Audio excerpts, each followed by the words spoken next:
Hey, Matt. All right. Well, good evening, everyone. Thank you for joining us. My name is Matthew Wallace, and I am the current law student at large for the Board of Governors. And welcome to the question and answer session for the Delegate of Communications. In just a couple of weeks, SBA presidents, ABA representatives, and law student liaisons are going to go on record with the ABA and will be voting for 6 positions, including this one, which is the Delegate of Communications, on April 5th, 2019. That ballot will be emailed out electronically to all of you who are eligible to vote, who are registered with the ABA as a president or representative. And you can visit abaforlawstudents.com/elections to see candidates' resumes and position statements as well. Joining me today, we have Julie Merow from West Virginia University School of Law and Jessica Gilgor from Creighton University School of Law. We're excited to have these 2 candidates with us today. The format for our question and answer session today is quite simple. Each candidate is going to get a 2-minute opening statement. We're going to follow that up with questions that have been sourced from members of the Law Student Council and the Law Student Assembly. And then we will limit those, we will ask questions. Those responses are actually going to be limited to 1 minute. I believe I may have said 2 earlier, but they're going to be limited to 1 minute. And then we will proceed to closing statements, which will also be a minute. So 2 minutes for opening, 1 minute for question and answers, and 1 minute for the closing. And with that, we're going to go ahead and move to opening statements. Predetermined, Julie is going to give her opening statement first. So Julie, you have 2 minutes. Thank you. Hi, everyone. My name is Julie Merow. I'm a second-year law student at West Virginia University's College of Law in Morgantown, West Virginia. I grew up in Morgantown and got a public relations degree from WVU in undergrad, and a little bit about prior experience, leadership experience.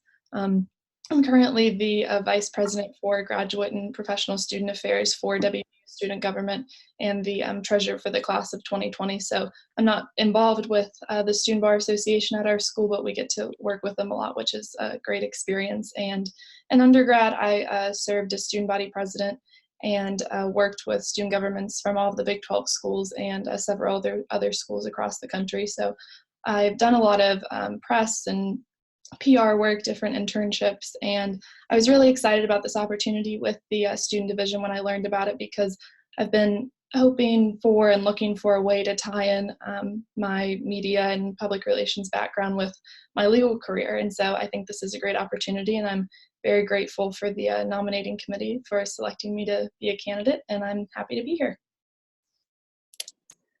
Great. Thank you so much, Julie. We're going to move over to Jessica. Jessica, you have 2 minutes. Thanks, Matt. Hi, guys. My name is Jessica Gilgor. I am a second-year student at Creighton University School of Law in Omaha, Nebraska. Currently, I serve on the ABA Law Student Division editorial board. I write for the Student Lawyer magazine and the Before the Bar blog. In school, I am also part of the Student Innocence Project Society. I am the director of marketing. I make sure everything gets out to the student body here. Previously, in prior to law school, I was a part-time sports journalist for the United States Bowling Congress, working primarily with the Open Championships tournaments when they would come through Reno, interviewing people with high scores, sending out news press releases about those scores. And in undergrad, I was part of the chemistry club, where I was the secretary and also in marketing in that position as well. Great. Thank you so much, Jessica. So with that, we're going to move to the question and answer session. The first question, as you know, you're both running as Delegate of Communications. So the question is simple. Why this particular job and not other law student division positions? Julie, you have 1 minute.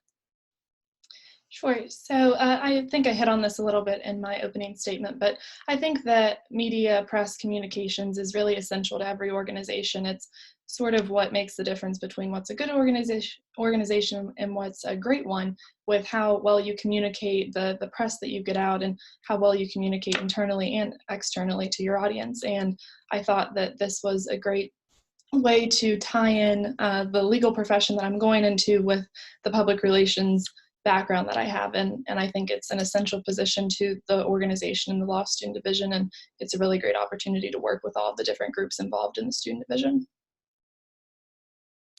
Great. And Jessica, same question. Yeah, with me choosing this position, it seemed like the natural progression of order. Working with the editorial board currently, it seemed like it was just the most natural thing to go to something higher to get the masses more involved with law student division and the editorial board, knowing about the magazines, knowing about the blog, and just being able to be a bigger voice to provide those resources to students that the law student division and the communications team already provides. Great. Thank you both. So this next question sort of builds on that. What leadership experience or position have you had in the past that you think will most contribute to your role as delegate of communications? So what was that role and how did it prepare you for this job? So we'll go in reverse order this time. So Jessica, this one's on you. Yeah, my current position right now with the Student Innocence Project as Director of Marketing, I put everything out there for our current students to make them aware that we have things going on. We offer pro bono availability to get to our voluntary requirement for graduation if you so desire. I think that has prepared me in that I speak with all the students in the student body, the 1Ls, the 2Ls, the 3Ls, but I also work in conjunction with the Student Bar Association here to get out the information as to what we can provide our student body. Fantastic. Thank you. And Julie. Yes, I would say definitely my experience as student body president and undergrad at WVU, because that role is a lot of communication. It's working with all of these different student groups as well as our institutional board of governors in the state of West Virginia as a whole, and conveying our message, addressing issues. And WVU has 30,000 students, so figuring out how to really target these audiences and get your message out. And also with the student government campaigns, it's all branding, marketing, and how to really get what you're trying to say to people in a quick and productive way. And I think that experience was invaluable and gave me a lot of sort of skills and communication and a lot of different assets. So. Great, thank you. So let's move on to questions a little bit more about the Law Student Division in general. As you know, you'll be a member of the Law Student Division Council, where you represent 140,000 law students currently enrolled across this country. And so the question I have for you is this: what do you believe is the most serious issue facing law students that you would like to tackle during your time as part of the ABA Law Student Division? And again, reversing the order, Julie, you'll be first.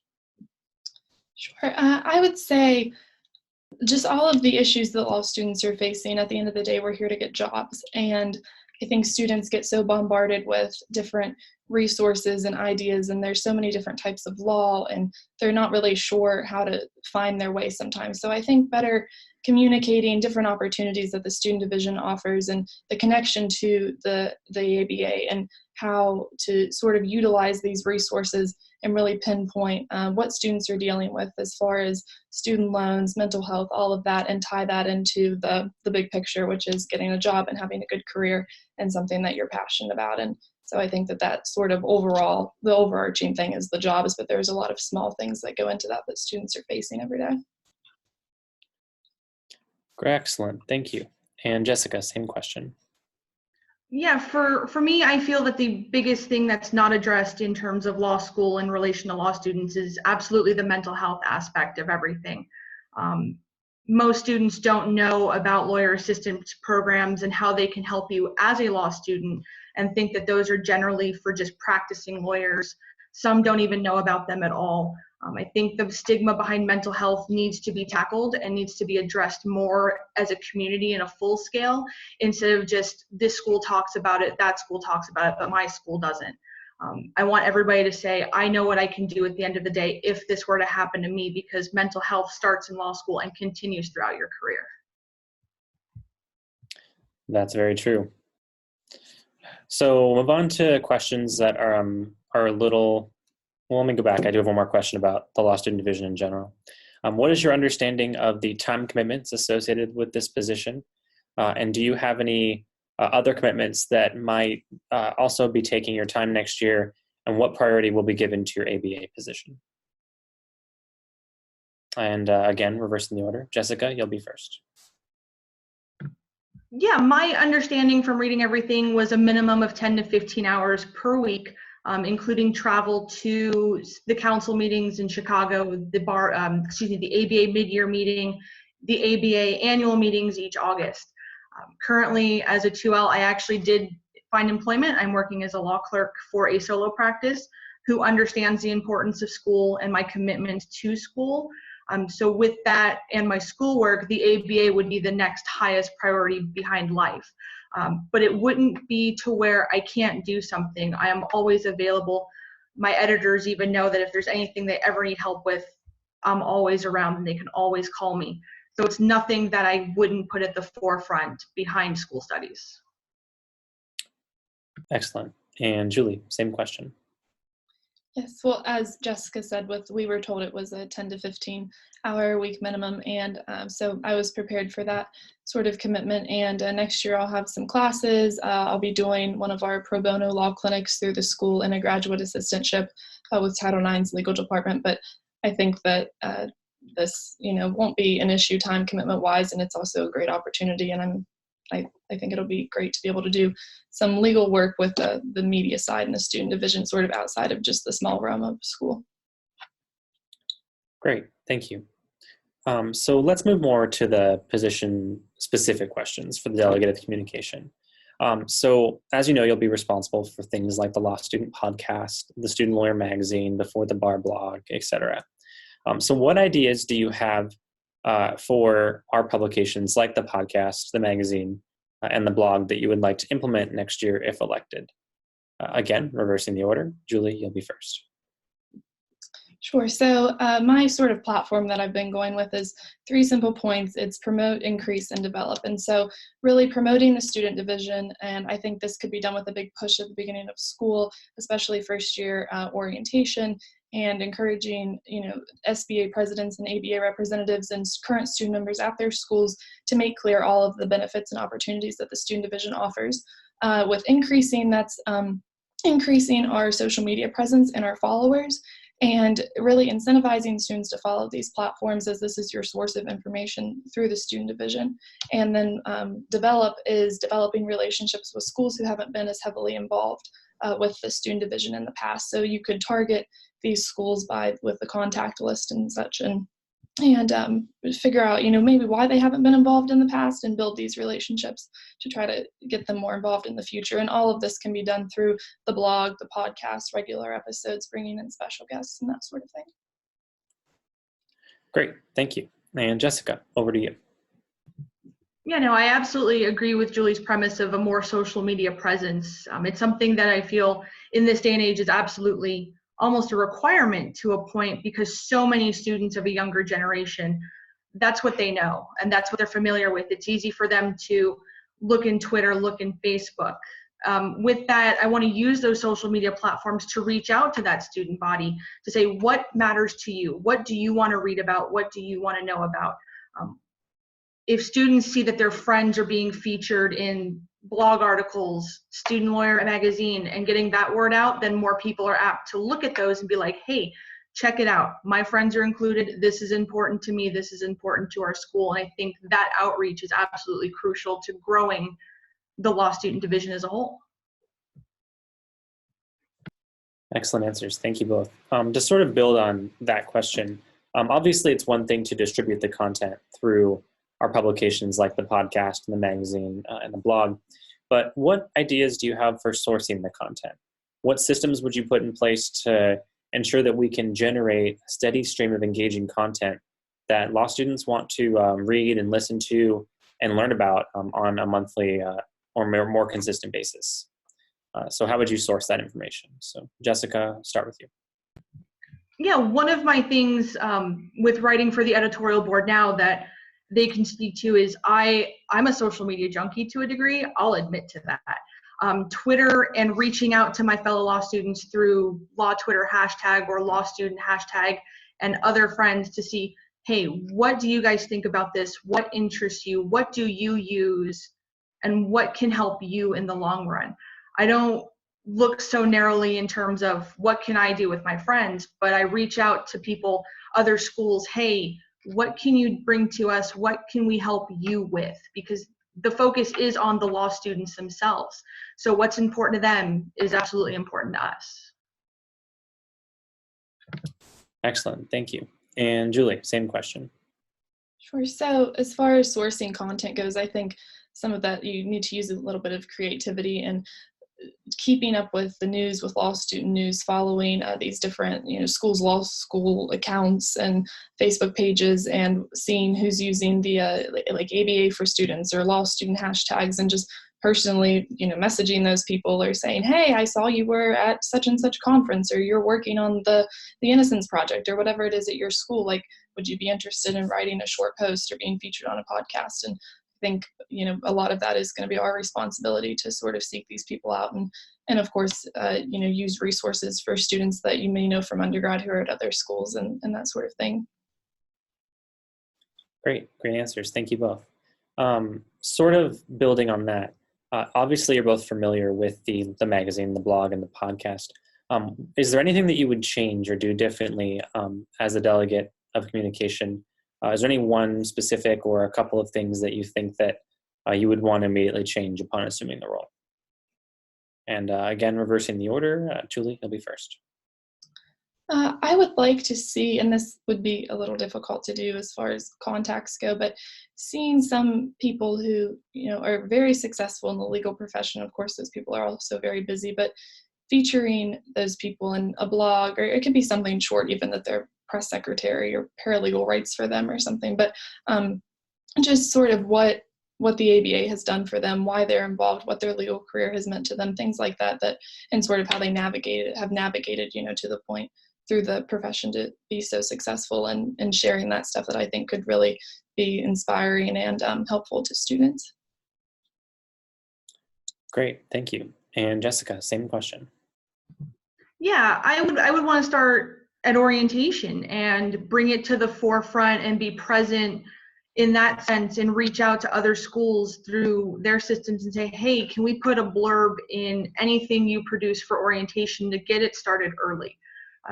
When I started orientation, it wasn't something immediately apparent to me, and that's where I'd want to go with that, saying, hey, do you know we have this blog, we have this podcast, we have this magazine, all of which can help you, not just in law school, but provides you invaluable tips and invaluable information for further down the line. So it's not that we're just focusing on you as a law student, but we want to help you as a law student who becomes a successful attorney or a politician, or however you want to use your legal career.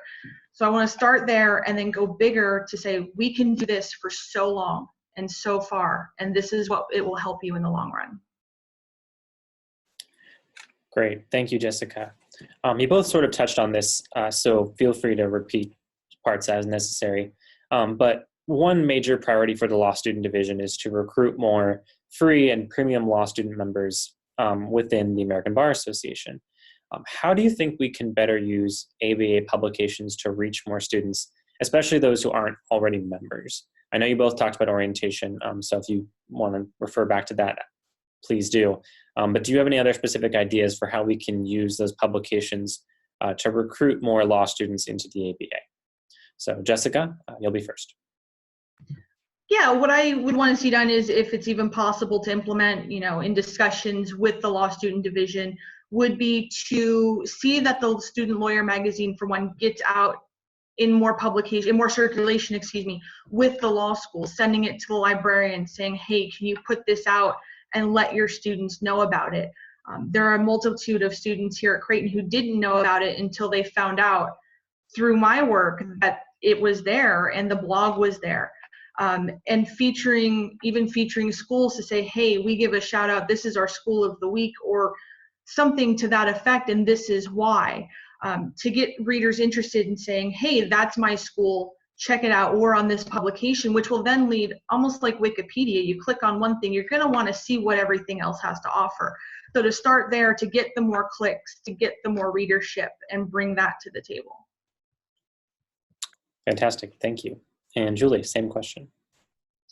Yeah, well, I think it's important to look at schools, especially who do not automatically enroll their students in the ABA student division. I know a lot of schools do, but some don't. And so targeting those schools first off. And then I think that the SBA presidents and the ABA reps could be a huge resource to us. We have all of their contact information. And obviously, these are people who feel very passionate about working for students and with the students in the law school. And so really encouraging them to push the information. I know that's how I found out about this position and really became familiar with the student division was our ABA rep. And I think that could be done so easily at a lot of schools and really up the membership and the involvement in general. Great, thank you both.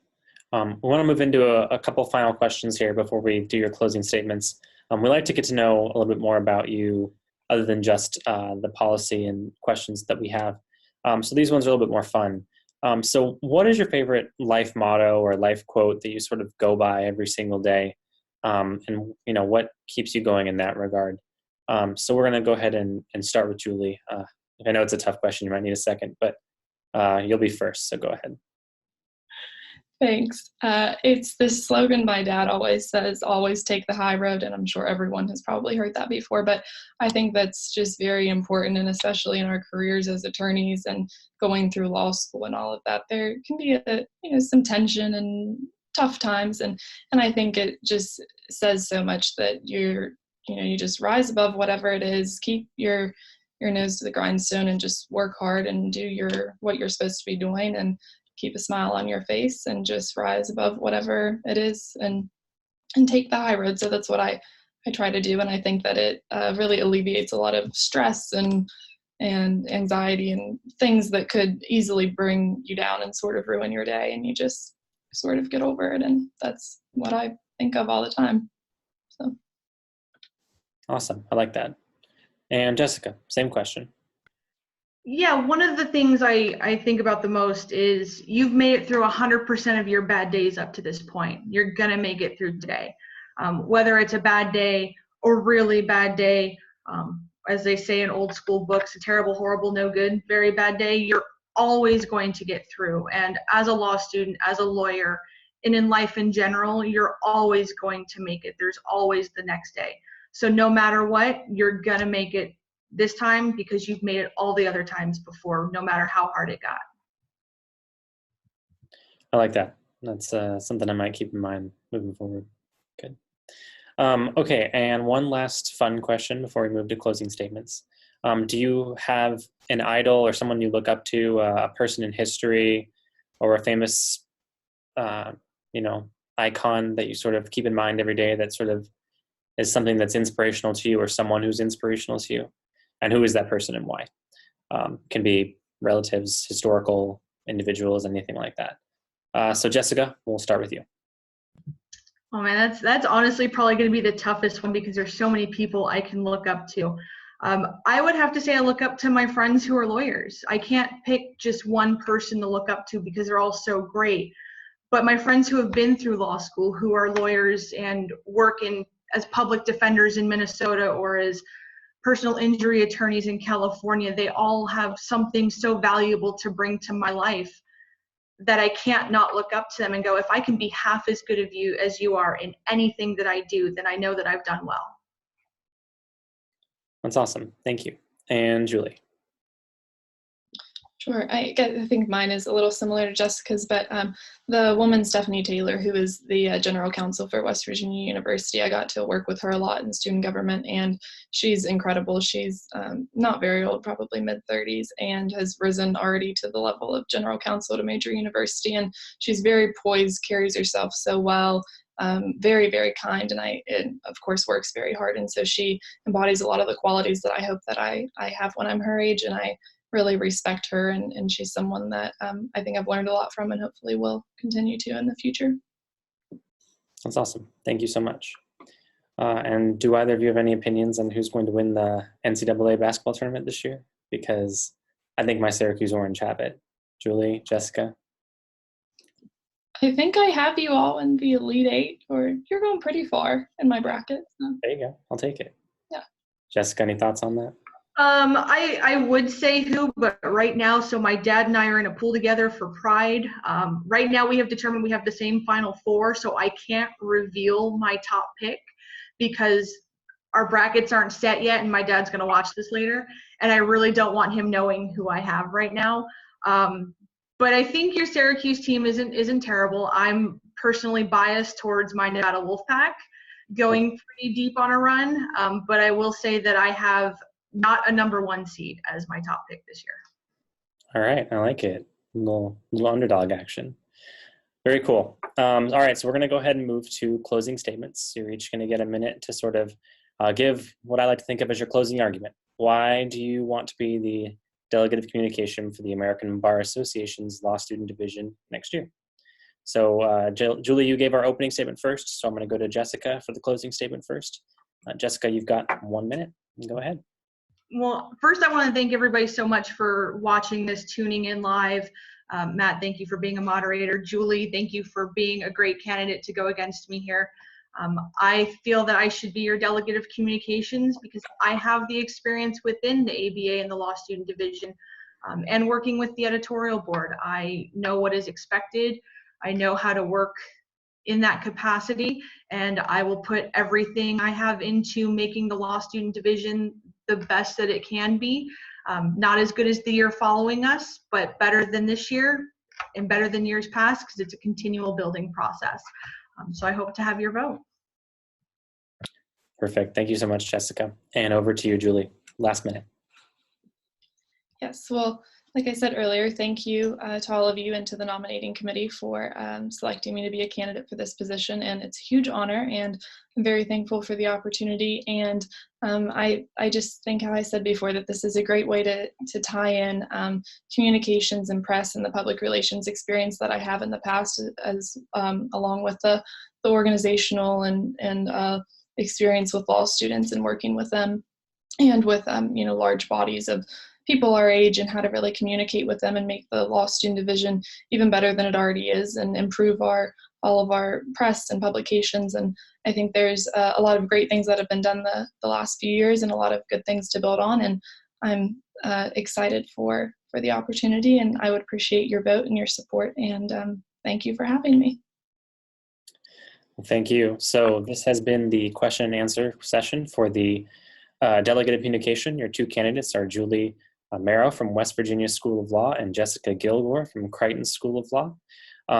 As mentioned before, SBA presidents, ABA representatives, and law student liaisons who are registered and on record with the ABA will be voting for these positions on April 5th. Keep an eye on your emails for that electronic ballot, and visit abaforlawstudents.com/elections to see these candidates' resumes, their position statements, and learn more about the other 5 races that are going on besides this one. This concludes our question and answer period. Julie, Jessica, thank you for joining me, and we look forward to seeing you soon.